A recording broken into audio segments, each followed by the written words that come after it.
Singapore will lift all remaining COVID-19 measures from next Monday as the situation stabilizes and the country prepares to return to normal life. Mask wearing on public transport as well as indoor healthcare and residential care settings will no longer be required as part of coronavirus regulations. Singapore's disease outbreak response will also move down from yellow to its lowest level, green. And that's because the nature of the disease is now deemed to be mild and poses minimal disruption to our hospitals. In light of the stable and improving global COVID-19 situation, all remaining border measures will be dropped. All non-fully vaccinated travellers entering Singapore will not have to show proof of a negative pre-departure test. Vaccination remains Singapore's first line of defence, and it will continue to be offered free to those who are eligible. Meanwhile, the Trace Together app can now be uninstalled and safe entry is no longer required by businesses. But should the need arise, both systems will remain ready for reactivation.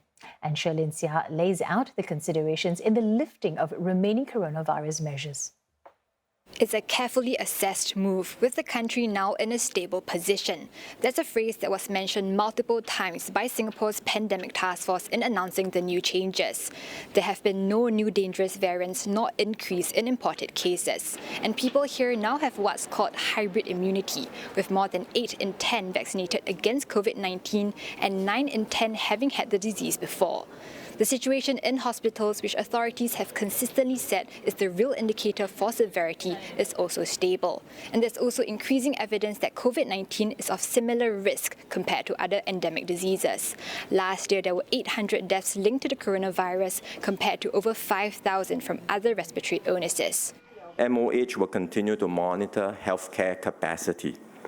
If there is a new and dangerous variant, or if our healthcare capacity becomes strained, then we may have to revise the DORSCON level, we may have to reactivate community and border measures, and we may have to reactivate a multi-agency crisis management structure like the MTF.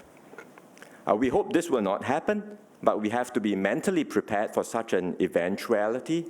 One thing that stood out for reporters was a somewhat equal emphasis on the possibility of future curveballs. And so Singapore will continue its surveillance both locally and globally. There have also been valuable lessons learned from COVID-19, and Singapore's pandemic management framework continues to be in place. We are now in Senang Diri position, but we are not Keluar Baris. We are all taking one step down at ease, but must be ready for the next VOC or pandemic. And especially for healthcare sector, we are still in line. We have to be ready. COVID-19 has taught us valuable lessons and helped us build significant capabilities, and certainly for the healthcare sector. And we will use them to the fullest, do our best to improve the health of our people. The government has also reviewed Singapore's experience with COVID-19 these last 3 years. As we have highlighted before, we are undertaking a comprehensive after-action review to set out what we did right, what we could have done better, and how we can better prepare ourselves for the next pandemic. The report will be published when it's ready and tabled in Parliament for full debate.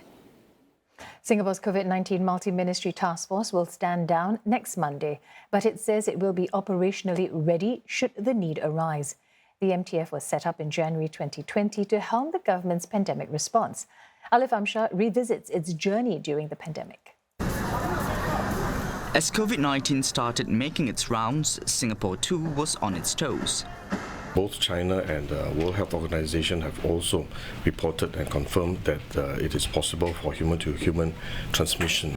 Soon, briefings like this to update the public on the pandemic became a familiar sight. And as the situation worsened, tough calls had to be made. Today, the task force has deliberated carefully and decided to raise the risk assessment to DORSCON Orange. In early April 2020, it was announced that Singapore was to enter a circuit breaker period to contain the spread of the virus. Under this new phase of a national circuit breaker, all of us have to reduce our contacts significantly, limiting it only to the people who live around us. During that period, other changes had to be made. We will now take a further step and make it mandatory for everyone to wear masks when they go out. In December that year, the task force shared recommendations of a vaccination strategy for Singapore, starting with jabs for healthcare workers. And when marking its first anniversary, the MTF assured the public that there was light at the end of the tunnel. We say this almost repeatedly, so at risk of saying this again and again, that it's not over, it's a long fight. Yes, we can see the end in sight because we have a vaccination in place. Over time, Singapore achieved a very high vaccination rate. It also learned to live with the virus. As we become more COVID resilient, we are now able to take further steps to adjust our measures. So first, we will remove mask wearing in indoor settings from 29 August. But the MTF wasn't stood down then because of uncertainties related to virus mutations and their possible impact. Today, though, it's a different story. The COVID-19 situation has remained stable in recent months, and the Health Ministry will take over its management. But having said that, the task force can be reactivated if needed. We are continuing to maintain a high level of alertness and preparedness, so we are operationally ready, to use the words of the SAF. Anytime the button is pressed, we will stand up again. President Halimah Yacob has outlined lessons from the pandemic, which include recognizing the contributions of Singapore's frontline and essential workers. She also highlights the value of trust when responding to a crisis and the sense of duty to each other when building a resilient society. Prime Minister Lee Hsien Loong says the nation has emerged stronger and more resilient from the pandemic, a hard-earned achievement that he says wouldn't be possible without the trust and support of everyone, including the sacrifices of frontline workers. Mr. Lee also thanked everyone for complying with safe management measures.